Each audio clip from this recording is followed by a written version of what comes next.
तुम्हारे हाथ के गोभी पराठों का कसम से कोई तोड़ नहीं है। आह, गजब स्वाद है।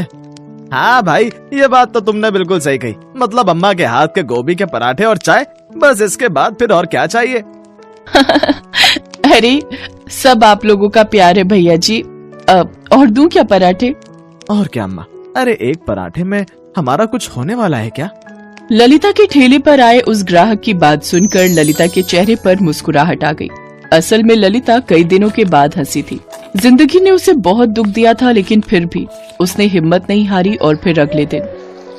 अरे अम्मा क्या बात है, आज तो कुछ और ही स्वाद आ रहा है पराठों में। कुछ अलग किया है क्या? ना भैया, सब कुछ वैसा ही तो है। हाँ, आज तो पराठे और भी बढ़िया लग रहे हैं। बताओ ना अम्मा, कुछ तो अलग बात है आज। अरे कुछ नहीं भैया, ये जो पराठे आप लोग खा रहे हैं ना, ये बिल्कुल ताजी गोभी से बने हैं। आज सुबह ही अपने खेत से गोभी तोड़कर लाई हूँ। तो ये बात है। सच है, ताजी सब्जी का स्वाद ही कुछ और होता है। देखो क्या गजब के लग रहे हैं पराठे। हाँ भैया, ये तो है। अच्छा अम्मा, चलते हैं। ये बताओ कितने पैसे हुए? आपके 4 पराठे हुए तो आप बस 80 रुपए दे दो।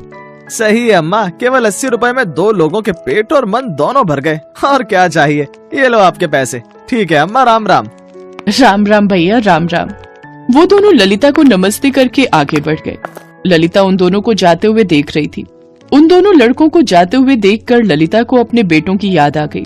ललिता आज बिल्कुल अकेली थी, लेकिन कभी उसका भी भरा पूरा परिवार था। मगर एक सड़क हादसे में ललिता के पति और उसके दोनों जवान बेटों की मौत हो गई थी। तभी से ललिता अपना पेट पालने के लिए गोभी के पराठे बनाने लगी। उसके दोनों बेटे हमेशा उससे कहते थे कि वो गोभी के पराठे बहुत अच्छे बनाती है। जब भी उसके बेटे की उम्र के लड़के उसके ठेले पर पराठे खाने आते और उसके पराठों की तारीफ करते, तो उसे ऐसा लगता जैसे उसके बेटे ही पराठे खाकर उसकी तारीफ कर रहे हो। फिर एक दिन, अम्मा आज पराठे खा नहीं पाऊंगा, तुम एक काम करो, जल्दी से पराठे बनाकर पैक कर दो, मैं घर जाकर खाऊंगा। हाँ अम्मा, मेरे लिए भी 2 पराठे पैक कर देना। ललिता उन दोनों लड़कों के लिए जल्दी जल्दी पराठे बनाने लगी।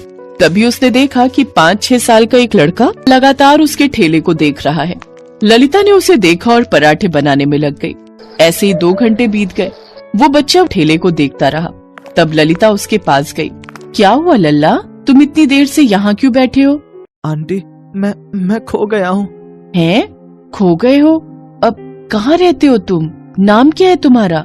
मैं अपने घर में रहता हूँ, मेरा नाम आरव है। अरे कोई मोहल्ला, बिल्डिंग कुछ तो होगी ना? वो तो मुझे नहीं पता, मैं तो स्कूल के बाहर अपने पापा का इंतजार कर रहा था। तभी वहाँ से बहुत सारे लोग निकले जो बाजा बजा रहे थे। मैं उनके साथ चलता गया और यहाँ पहुँच गया। अब मुझे रास्ता समझ नहीं आ रहा, कहाँ जाऊँ? अच्छा, अब समझी। तो तू प्रभात फेरी वालों के साथ आ गया। तूने कुछ खाया? नहीं आंटी, मुझे बहुत भूख लगी है। पराठे खाएगा गोभी के? पर मेरे पास पैसे नहीं है आंटी। पैसे किसने मांगे तुझसे? चल आजा पराठे खा ले और मुझे अपना आई कार्ड दे, उसमें जरूर कोई ना कोई नंबर लिखा होगा। ललिता ने झट से आरव के लिए गोभी के पराठे बनाए। बेचारा भूखा बच्चा बहुत ही चाव से पराठे खाने लगा। एक तो भूख और ऊपर से इतने स्वादिष्ट पराठे खाकर आरव के चेहरे पर मुस्कान आ गई। तभी ललिता ने अपने मोबाइल से उसके स्कूल के नंबर पर कॉल करके बताया कि आरव उसके साथ है। कुछ देर बाद एक बड़ी सी गाड़ी उसके ठेले के पास आई और फिर, आंटी ये मेरे पापा की गाड़ी है, आप ही ने स्कूल में फोन किया था। आपका बहुत बहुत शुक्रिया, मेरी तो जान ही चली गई थी। बेटा आरव, चलो जल्दी से घर चलो, मम्मी ने तुम्हारे लिए बहुत बढ़िया खाना बना कर रखा है, तुम्हें भूख लगी होगी ना? नहीं पापा, आंटी ने मुझे बहुत ही टेस्टी गोभी के पराठे खिलाए हैं। अरे आपका एहसान कैसे चुकाऊं मैं? अब प्लीज मना मत कीजिएगा, ये कुछ पैसे हैं, आप रख लीजिए प्लीज। नहीं सेठ जी, मैं पैसे नहीं लूंगी, जब आप अगली बार पराठे खाने आएंगे तब दे देना। उस बच्चे का पिता ललिता के सामने हाथ जोड़कर वहाँ से चला गया। वो ललिता की ईमानदारी और उसका बड़प्पन देखकर बहुत खुश था। अगले दिन शाम को फिर से वही गाड़ी ललिता के ठेले के पास आकर रुकी। इस बार आरव के साथ उसके माता पिता दोनों थे। उन दोनों ने ललिता के ठेले पर जी भरकर गोभी के पराठे खाए। अब समझ में आया कि आपके ठेले पर इतनी भीड़ क्यों रहती है और आरव क्यों आपके पास आने की इतनी जिद कर रहा था। सच में आपके गोभी के पराठे तो बहुत ही बढ़िया हैं। उस दिन के बाद से आरव बार बार अपने पिता को लेकर ललिता के ठेले पर आता और बहुत ही चाव से गोभी के पराठे खाता। आरव के पिता विष्णु और उसकी मम्मी कंचन को भी ललिता के हाथ के पराठे बहुत अच्छे लगते थे। लेकिन फिर एक दिन जब वो तीनों ललिता के ठेले वाली जगह पर पहुँचे तो देखा कि वहाँ पर तो ललिता का ठेला था ही नहीं। फिर किसी तरह से पूछताछ करके वो ललिता के घर पहुँचे। कोई है? अरे सेठ जी, आप यहाँ? क्या हुआ अम्मा, आज आपने ठेला नहीं लगाया? ठेला हो तो लेकर आऊं ना। क्या हुआ, कहाँ गया आपका ठेला? 10 दिन हो गए सेठ जी, किसी ने मेरा ठेला चुरा लिया। मैं तो बस जरा शौचालय गई थी और तभी 4 बदमाश आए और मेरे सारे बर्तन और ठेला चुरा कर ले गए। मैं पुलिस के पास भी गई।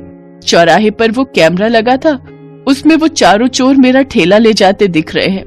पुलिस वाले कहते हैं कि वो चोरों को ढूंढ रहे हैं, पर मुझे पता है वो लोग नहीं ढूंढेंगे।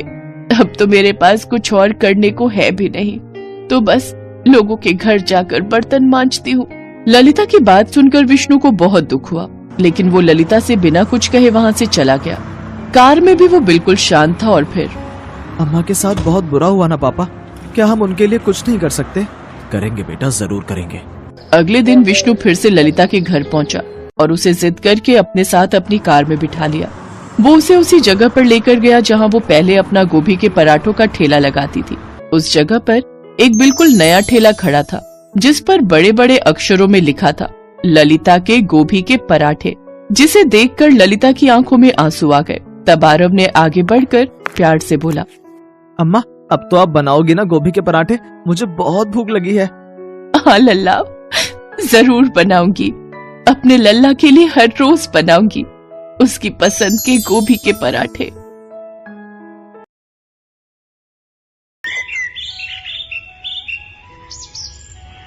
माधोपुर गांव में संदीप नाम का एक व्यक्ति अपनी पत्नी अंजू के साथ एक बड़े से घर में रहता था। उन दोनों की केवल एक ही संतान थी और वो था उनका बेटा मयंक, जो कि विदेश में जॉब करता था। कई सालों के बाद मयंक अपने घर आने वाला था। ये जानकर संदीप और अंजू काफी खुश थे और वो बड़ी बेसब्री से उसका इंतजार कर रहे थे।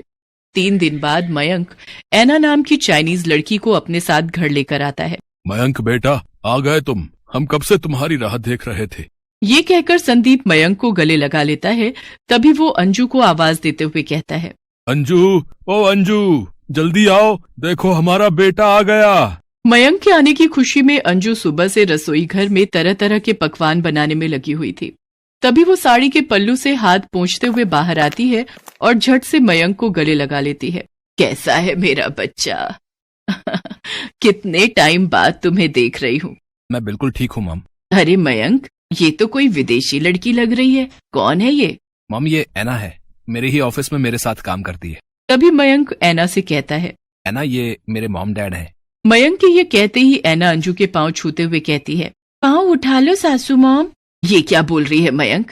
अरे ऐना, पाँव उठा लो नहीं, पाए लागू बोलते हैं। ओह, आई एम सॉरी सासू मॉम। मयंक, ये लड़की बार बार मुझे सासू मॉम क्यों बोल रही है? मॉम, ऐना मेरी वाइफ है, हम दोनों ने शादी कर ली है। अब ये तुम क्या कह रहे हो मयंक? तुमने हमें बिना बताए शादी कर ली? संदीप के ये कहते ही ऐना उनके पांव भी छूने जाती है। पैर काट लूंगी ससुर जी। क्या? पैर काट लूंगी? ये क्या बकवास किए जा रही है? सॉरी ससुर जी, इस बार भी रॉन्ग बोल दिया। सॉरी, पैर दे दो ससुर जी। ओहो मयंक, ये तू क्या बला घर ले आया? अब बस भी करो ऐनक, मेरा मतलब है ऐना, जो भी है तुम्हारा नाम। सारा दिन पैर ही छूती रहोगी? खैर, जाती रहो, मेरा मतलब है जीती रहो। बेटा, ये सब चल क्या रहा है, क्या तू हमें बताएगा? मॉम, मैं ये सब आपको बाद में बताऊंगा। अभी मैं बहुत थक गया हूँ और मुझे बहुत जोरों की भूख भी लगी है। मयंक ये कहते ही अपने कमरे में चला जाता है। ऐना ने बहुत छोटे छोटे कपड़े पहने हुए थे। संदीप और अंजू बार बार ऐना के कपड़ों को ही देखे जा रहे थे। हे भगवान, ये कैसे आधे अधूरे कपड़े पहन रखे हैं इस लड़की ने। मयंक की तो मती ही मारी गई थी जो इसे हमारी बहू बना कर ले आया। अगर आसपास पड़ोस वालों ने इसे इस तरह के कपड़ों में देख लिया ना, तो पता नहीं कैसी कैसी बातें बनाएंगे। ऐना, तुम यहीं रुको, मैं अभी आई। इसके बाद अंजू अपनी एक साड़ी लाकर ऐना को देते हुए कहती है, ये लो साड़ी, अब तुम जल्दी से अपने कमरे में जाओ और कपड़े बदल कर आओ। इसके बाद ऐना मयंक के कमरे में चली जाती है। तभी अंजू की पड़ोसने उसके घर आती हैं। क्यों अंजू बहन, इतनी जल्दी तुमने हमें पराया कर दिया? घर में फिरंगन बहू ले आई और हमें बताया तक नहीं। हाँ अंजू बहन, आपने हमारे साथ ऐसा क्यों किया? हमें आपसे ये उम्मीद नहीं थी।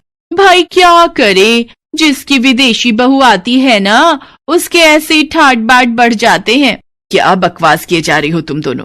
इतनी देर से वो लड़की हमारा दिमाग खराब कर रही थी, अब तुम दोनों भी शुरू हो गई। अरे वो मेरी बहू है, मुझे ये खुद अभी पता चला। अब तुम दोनों जाओ यहाँ से, मैं पहले ही बहुत परेशान हूँ। अरे अंजू बहन, अब इतने भाव क्यों खा रही हो? बहू का एक बार चेहरा तो दिखा दो। तुम्हारी बहू क्या हूर की परी है जिसे देखेंगे तो नजर लग जाएगी? तुम दोनों जाती हो या मैं? हाय हाय, इतना भी क्या गुस्सा। हम जाते हैं, चलें। इसके बाद वो दोनों वहां से चली जाती हैं। अंजू परेशान होकर सर पर हाथ रखते हुए सोफे पर बैठ जाती है। उधर ऐना अपने पति से कहती है, मयंक, हमको बहुत जोरों का भूख लगी है, लेकिन हमको ये इंडियन खाना नहीं खाना। अच्छा, तो फिर तुम जल्दी से किचन में जाकर अपनी पसंद का कुछ बना लाओ। मयंक की बात सुनकर ऐना किचन में जाती है। वहां उसे समझ नहीं आ रहा था कि वो क्या बनाए। अरे हमको तो कुछ समझ नहीं आ रहा कि हम क्या बनाएं। हमको तो ये भी नहीं पता कि ये कौन सी सब्जी है। क्या बनाऊं? हमको तो बहुत जोरों का भूख भी लगा है। तभी ऐना को रसोई की दीवार पर 2 छिपकली दिखती है। अरे वाह, मिल गया हमको खाना, अब तो हम इन्हीं को खाएगा। ऐना बगल में रखे लकड़ी के स्टूल पर चढ़ जाती है और हाथ से दोनों छिपकलियों को पकड़ने लगती है। तभी अंजू रसोई में आ जाती है। वो जैसे ही ऐना को छिपकली पकड़ते देखती है, वो जोर से चिल्ला पड़ती है, बाप रे बाप, हे राम, ये क्या कर रही हो बहू तुम? अंजू के चिल्लाने की आवाज सुनते ही मयंक और संदीप भी किचन में आ जाते हैं। उधर ऐना भी अपने दोनों हाथों में छिपकली पकड़ लेती है। क्या हुआ मॉम, आप इतनी जोर से क्यों चिल्लाई? Everything is all right? हाँ भाई, ऐसा भी क्या हो गया? क्यों इतना शोर मचा रखा है? अरे वो देखो, उस ऐना ने क्या पकड़ रखा है। तभी संदीप और मोहित ऐना की ओर देखते हैं। उसने अपने दोनों हाथों में छिपकली पकड़ रखी थी जो बुरी तरह फड़फड़ा रही थी। ये देखकर दोनों की चीखें निकल जाती हैं। हे भगवान, अब इस छिपकली ने, मेरा मतलब है ऐना ने, ये क्या पकड़ लिया? अरे आप सब लोग इतना डरता क्यों है इससे? तुमको पता है इसका तो बहुत ही टेस्टी चटनी बनता है। मैं इसकी चटनी बनाकर आप सबको खिलाऊंगी, फिर देखना आप कैसे अपनी उंगली चाटता रह जाएगा। अब मैं जल्दी से इसकी चटनी बना देती हूँ। संदीप और अंजू लगातार मयंक को घूरते जा रहे थे। तभी वो मयंक को डांटते हुए कहती है, अरे करम जले, कहाँ से उठाकर ले आया इस बला को? और तू मेरी माँ, परेशान कर रखा है हम सबको। ये सब नहीं बनता मेरे घर में, जल्दी से इसको खिड़की से बाहर फेंक दे। आप एक बार खाइए तो सासू मॉम, आपको बहुत पसंद आएगा।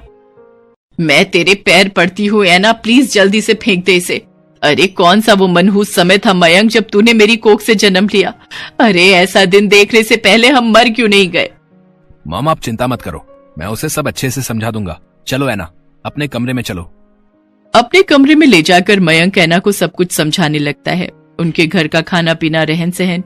उधर अंजू हॉल में सोफे पर बैठकर अपनी किस्मत को कोस रही थी। ना जाने कौन से कर्म किए थे मैंने जिसकी सजा में भुगत रही हूँ। तभी संदीप जोर जोर से हंसने लगता है। कुछ भी कहो, लेकिन बहू बिल्कुल तुम्हारी टक्कर की आई है। बाहर वाले क्या कम थे जो अब आप भी शुरू हो गए? अंजू को उसकी ननद का फोन आता है। अरे कैसी हो भाभी, मैंने ये बताने के लिए फोन किया है कि आज हम पूरा परिवार तुम्हारे घर आ रहे हैं और कुछ दिन वहीं रहेंगे। अरे बाप रे, अगर ये यहाँ आ गई तो इस बहू को देखकर तो खूब मजाक उड़ाएंगे। कुछ देर सोचने के बाद वो कहती है, अरे वो क्या है ना सुमन दीदी, हम 2 हफ्तों के लिए बाहर घूमने जा रहे हैं। मुझे बहुत सारी पैकिंग करनी है, तो मैं फिर आपसे बात करूंगी। तुम कब से झूठ बोलने लग गई अंजू? तो क्या करूं जी, पहले ही इस बहू ने आकर मेरा बीपी बढ़ा दिया है, ऊपर से रिश्तेदार आकर इसका और मजाक उड़ाएंगे। पता नहीं इसके साथ मैं सारा जीवन कैसे रहूंगी। तभी ऐना एक सुंदर सी साड़ी पहने हाथ में चाय का कप लेकर आती है और अंजू से कहती है, सासू मॉम, हम तुम्हारे वास्ते चाय बनाकर लाया। सुनो जी, क्या ये अपनी बहू ऐना ही है? यस सासू माँ, हम आपका बहू ऐना ही है। हमको मयंक ने सब समझा दिया है, यहाँ का रीति रिवाज, खाना पीना, पहनना ओढ़ना। इससे पहले हमसे जो भी मिस्टेक हुआ उसके लिए आई एम सॉरी। अब से हम आपको शिकायत का एक भी मौका नहीं देगा। एक्चुअली मेरे मॉम डैड नहीं है, मैं एक अनाथ हूं, तो हमको ये सब नहीं पता, लेकिन धीरे धीरे मैं सब सीखने की कोशिश करूंगी। ऐना की बातें सुनकर अंजू और संदीप भावुक होते हैं और वो उसे गले लगा लेते हैं। हमें तो पता ही नहीं था हमारी बहू इतनी प्यारी है। बेटा तुम चिंता मत करो, धीरे धीरे मैं तुम्हें सब समझा दूंगी। इसके बाद अंजू ऐना को हर काम सिखा देती है। कुछ ही महीनों में ऐना इंडियन खाना, यहाँ के रीति रिवाज और भाषा अच्छे से सीख जाती है। फिर सब कुछ अच्छे से चलने लगता है और सब खुशी खुशी एक साथ जीवन व्यतीत करते हैं।